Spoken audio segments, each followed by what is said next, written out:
महागणाधिपतये नमः। सदाशिवसमारम्भां शंकराचार्यमध्यमाम् अस्मदाचार्यपर्यन्तां వందే గురుపరంపరాం. శ్రీమాత్రే నమః.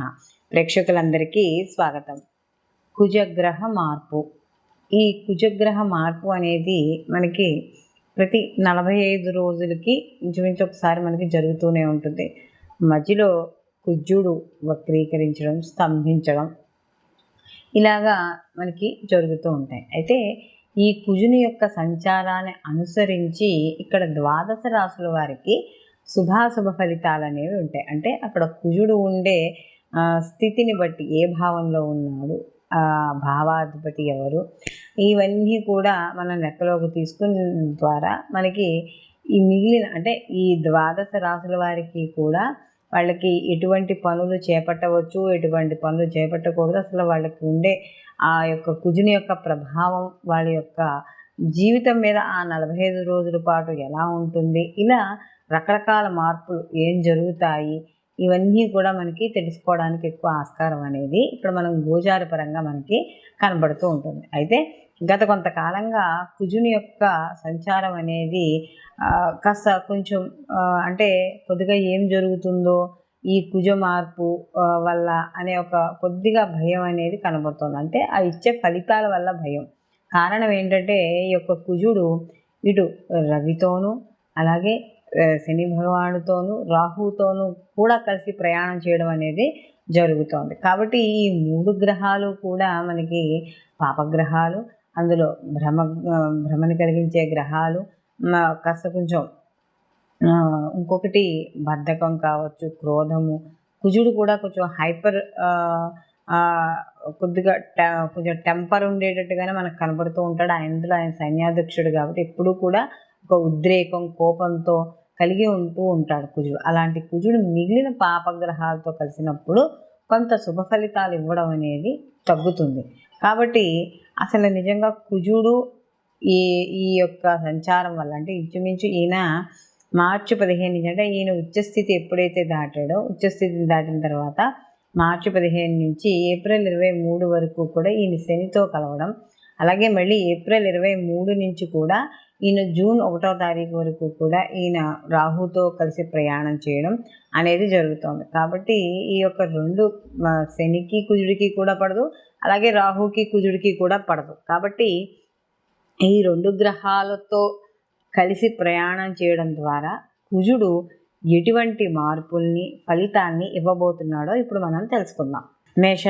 మేషరాశిలోకి అశ్విని 1, 2, 3, 4 పాదాలు, భరిణి 1, 2, 3, 4 పాదాలు, కృత్తిక 1వ పాదము మేషరాశిలోకి వస్తాయి. అయితే మేషరాశికి అధిపతి కుజుడు. ఈ మేషరాశి అధిపతి అయిన కుజుడు వీరికి దగ్గర ఒక 3 నెలల పాటు వీళ్ళకి లాభ వ్యయ స్థానాల్లో సంచారం చేయడం అనేది జరుగుతుంది. అయితే ఈ లాభ వ్యయ స్థానాలలో ఏదైతే కుజుడికి వ్యతిరేకంగా అంటే కుజుడికి పడని శత్రుగ్రహాలు ఉన్నాయో ఆ శత్రుగ్రహాలతో ఈ యొక్క కుజుడు సంచారం చేయడం అనేది జరుగుతుంది. సహజంగా పాపగ్రహాలు 11వ స్థానంలో శుభ ఫలితాలు ఇవ్వడం అనేది జరుగుతుంది. ఇది సహజం. ఎందుకంటే 11వ స్థానం అనేది లాభస్థానంగా చెప్తూ ఉంటాం. కాబట్టి అలాంటి లాభస్థానంలో ఈ యొక్క కుజుని యొక్క సంచారము, అందులో పాపగ్రహాలు 3, 6, 11 స్థానాల్లో శుభ ఫలితాలను ఇస్తాయి. కాబట్టి సహజంగా ఇవి ఏదైతే ఏకాదశ స్థానంలో శుభ ఫలితాలు ఇస్తాయో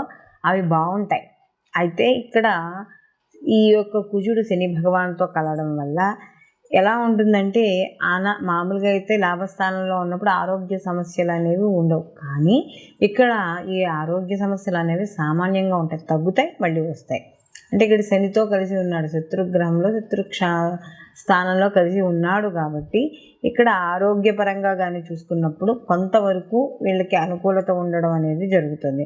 అలాగే ఏదైతే కార్యక్రమాలు ప్రయత్నం చేస్తున్నారో అవి కొంచెం కష్టతరంగా మాత్రం పూర్తవుతాయి, కానీ పూర్తవడం మాత్రం తప్పనిసరిగా అవుతుంది. అలాగే నూతన వస్త్రాలు కొనుగోలు చేయడం, అలాగే ఒకవేళ వస్తువులు కొనుగోలు చేసిన తర్వాత అంటే ఏదైనా ఒక షాపింగ్కి వెళ్తాం, వెళ్ళిన తర్వాత అక్కడ ఏదో 100 రూపాయలు అవుతాయి అని అనుకుని వెళ్తే అనుకోకుండా 500 రూపాయలు ఖర్చు అవ్వడం. ఎందుకంటే ఇక్కడ వ్యయస్థానంలో కూడా కుజుడు తదనంతరం అంటే ఇంచుమించు ఏప్రిల్ 23 నుంచి కూడా ఈయన వ్యయస్థానంలోకి సంచారం చేయడం అనేది జరుగుతుంది. అంటే ఏప్రిల్ 23, 2024 వరకు కూడా ఈ యొక్క మేషరాశి వాళ్ళకి ఈ యొక్క కుజుని యొక్క సంచారం వల్ల వీళ్ళకి కొంత అనుకూలమైన ఫలితాలు గోచరిస్తున్నా కూడా, అంటే ప్రతి పనిలోనూ కూడా ఎంత కొంచెం ఎదురు వచ్చిన, ఎందుకంటే శని భగవాన్తో కలిసి ఉన్నాడు కాబట్టి బద్ధకం రాని, లేకపోతే చుట్టుపక్కల వాళ్ళు అంటే హేళన చేయని, ఏదైనా పనులు చేయకపోయినా, ఏవైనా సరే ఎటువంటి విపత్కరమైన పరిస్థితులు వచ్చినా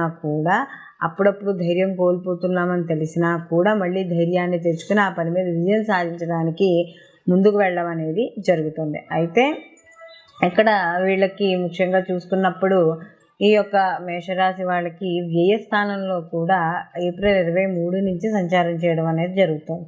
ఎప్పుడైతే కుజుడు వ్యయస్థానంతో మళ్ళీ రాహుతో కలుస్తాడో, సహజంగా వ్యయస్థానంలో రాహు కుజులు ఉన్నప్పుడు కొద్దిగా ప్రమాదాలు జరిగే అవకాశం అనేది ఎక్కువగా ఉంది. చూడండి, ఇప్పుడు మనకి గమనిస్తే కూడా రోడ్డు ప్రమాదాలు ఎక్కువ జరుగుతూ ఉంటాయి. కాబట్టి ఇలాంటి కుజరాహువులు ఇద్దరు కలిసి ఉన్నప్పుడు, కాస్త ద్వాదశ రాశుల్లో ఉన్నప్పుడు, కాస్త దేశ సంచారం అవి చేస్తున్నప్పుడు కొద్దిగా జాగ్రత్త వహించుకోవాలి. అలాగే బంధువుల్ని మిత్రుల్ని కూడా జాగ్రత్తగా పొదుపుగా మాట్లాడుకుని ముందుకు వెళ్ళడం మంచిది. అలాగే ఎక్కువ కాస్త హాస్పిటలైజేషన్, అనారోగ్య సమస్యలు ఇలాంటివన్నీ కూడా ఇక్కడ మీకు కనబడుతూ ఉంటాయి. అందులో కుజరాహువులు కలిసి ఉన్నారు అంటే కాస్త విస్ఫోటకంగాను, లేకపోతే ఏవో ఒకటి ఇలా కొన్ని జరిగే అవకాశం అనేది ఇక్కడ వీళ్ళకి కనబడుతోంది. అలాగే ఇక్కడ ముఖ్యంగా చూసుకున్నప్పుడు ఈ యొక్క వ్యయస్థానంలో ఏదైతే ఈ కుజుడు యొక్క ప్రభావం, అందులో రాహు కూడా కలిసి ఉన్నాడో వీళ్ళకి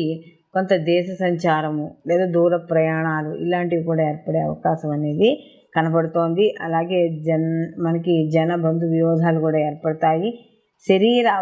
ఏదైతే ఉందో శరీరం మామూలుగా మనం ఎలా అయితే రోజు మనం పనులు చేసుకుంటున్నామో అలాగే ఉన్నా కూడా మీకు మధ్యలో శరీరంలో కొత్త మార్పులు చోటు చేసుకోవడం అనేది జరుగుతుంది. అంటే శరీరం ఆయాసపడ్డము ఇలాంటివన్నీ కూడా వస్తూ ఉంటాయి. కాబట్టి ఇలాంటి ఆరోగ్య విషయాల్లో జాగ్రత్త తీసుకోవడం అనేది మంచిది. వీళ్ళు మరిన్ని మంచి ఫలితాలు పొందడానికి వీళ్ళు ప్రతి నిత్యము కూడా సుబ్రహ్మణ్య ఆరాధన చేసుకోవడం, అలాగే దగ్గరలో ఏమైనా సుబ్రహ్మణ్య స్వామి గుడి ఉంటే వెళ్ళి అక్కడ పూజ చేయించుకోవడం ద్వారా మరిన్ని మంచి ఫలితాలు పొందడం అనేది జరుగుతుంది.